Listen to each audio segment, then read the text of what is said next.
my colleague in the Union Cabinet, Sri Amit Shah, distinguished dignitaries, delegates from different countries, members of investigative agencies and security forces from across the world, and my dear friends. I welcome you all to the third Ministerial Conference on Counter-Terrorism Financing. Friends, it is significant that this conference is happening in India. Our country faced the horrors of terror long before the world took serious note of it. Over the decades, terrorism in different names and forms tried to hurt India.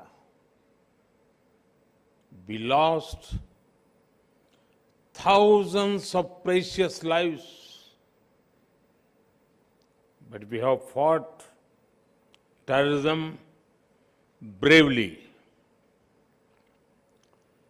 The delegates have a chance to interact with a country and people who have been firm in tackling terror.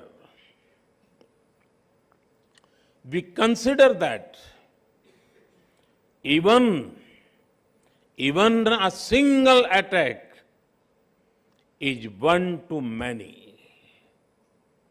Even a single life lost is one too many. So, we will not rest till terrorism is uprooted. Friends, this is a very important gathering. It should not be seen as a gathering of ministers only, because it deals with a subject that impacts entire humanity. The long-term impact of terrorism is particularly hard on the poor and on the local economy. Be it tourism or trade, nobody likes an area that is constantly under threat. And due to this, the livelihoods of people are taken away. It is all the more important that we strike at the root of terror financing.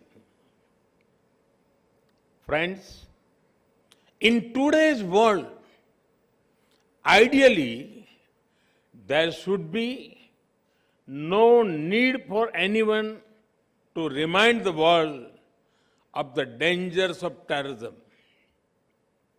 However, there are still certain mistaken notions about terrorism in some circles.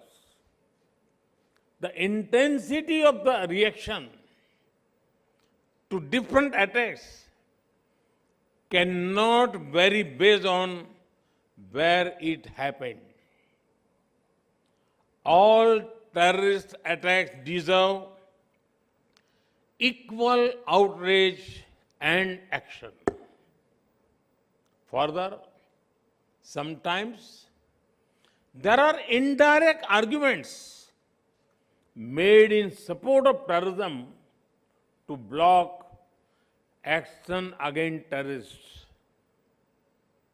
There is no place for an ambiguous approach while dealing with a global threat. It is an attack on humanity, freedom, and civilization. It knows no boundaries. Only a uniform, unified, and zero-tolerance approach can defeat terrorism. Friends, fighting a terrorist and fighting a terrorism are two different things. A terrorist may be neutralized with weapons. Immediate tactical responses to terrorists may be an operational matter, but tactical gains will soon be lost without a larger strategy aimed at hurting their finances. A terrorist is an individual, but terrorism is about a network of individuals and organizations. Uprooting terrorism needs a larger proactive response. If we want our citizens to be safe, then we cannot wait until terror comes to our homes. We must pursue terrorists, break their support networks, and hit their finances. Friends, it is well known that terrorist organizations get money through several sources. One source is state support. Certain countries support terrorism as part of their foreign policy. They offer political, ideological, and financial support to them. International organizations must not think that the absence of war means peace. Proxy wars are also dangerous and violent.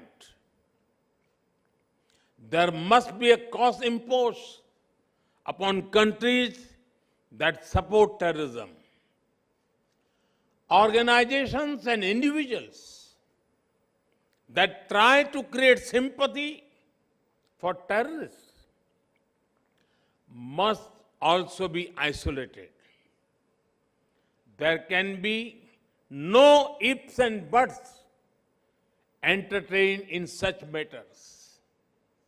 The world needs to unite against all kinds of overt and covert backing of terror.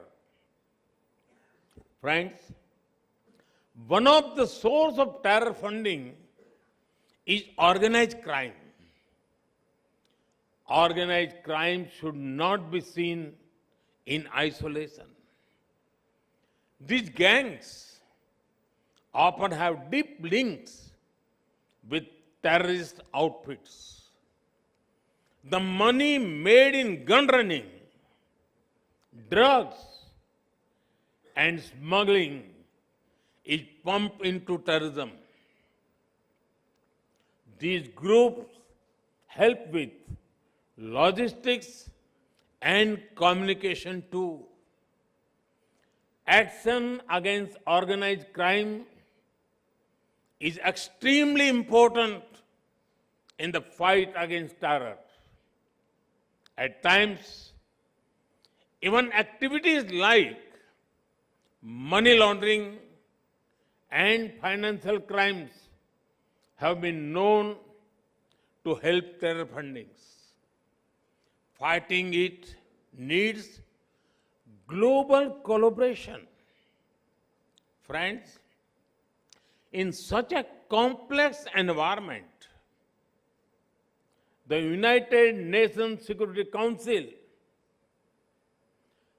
Financial Action Task Force, Financial Intelligence Units, and the Egmont Group are boosting cooperation in preventive detection and prosecution of illegal fund flows. This is helping the war against terror in many ways over the past 2 decades.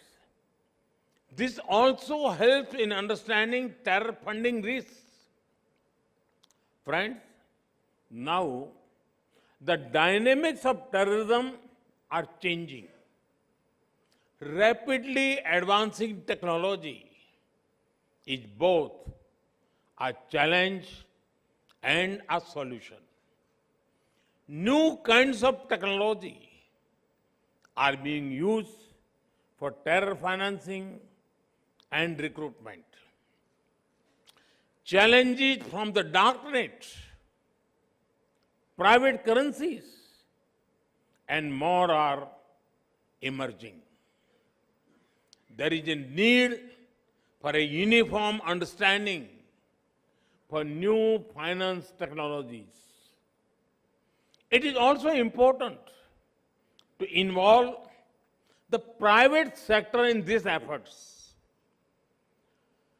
From a uniform understanding, a unified system of checks and balances and regulations can emerge.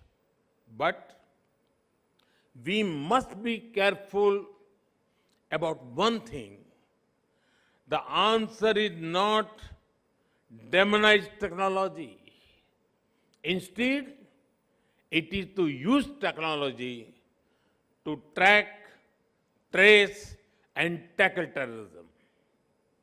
Friends, today, cooperation is needed, not only in the physical world, but also in the virtual world too. The infrastructure used for cyber terrorism and online radicalization is disturbing. Some also offer weapons training from a remote location and online resources, communications, travel, logistics. There are many links of the chain in different countries.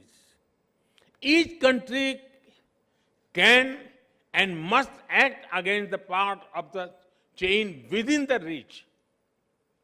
Friends, many different nations have their own legal principles, procedures, and processes. Sovereign nations have a right to their own systems.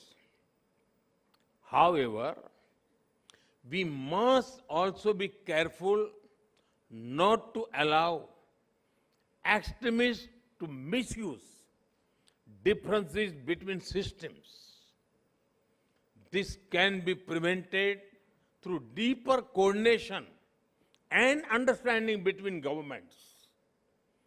Joint operations, intelligence coordination, and extradition help the fight against terror. It is also important that we jointly address the problem of radicalization and extremism. Anyone who supports radicalization should have no place in any country. Friends, over the last few months, many conferences have been held in India relating to different dimensions of security. India hosted the General Assembly of the Interpol in New Delhi, a special session of the United Nations Security Council Counter-Terrorism Committee happened in Mumbai. At this No Money for Terror conference, India is helping build global momentum against terror funding. Our intention is to bring the world together in taking the war against terrorism to the next level. Friends, I wish all the participants success in the deliberations over the next few days. I'm positive that you will help in attacking terror funding in all its dimensions. Thank you. Thank you very much.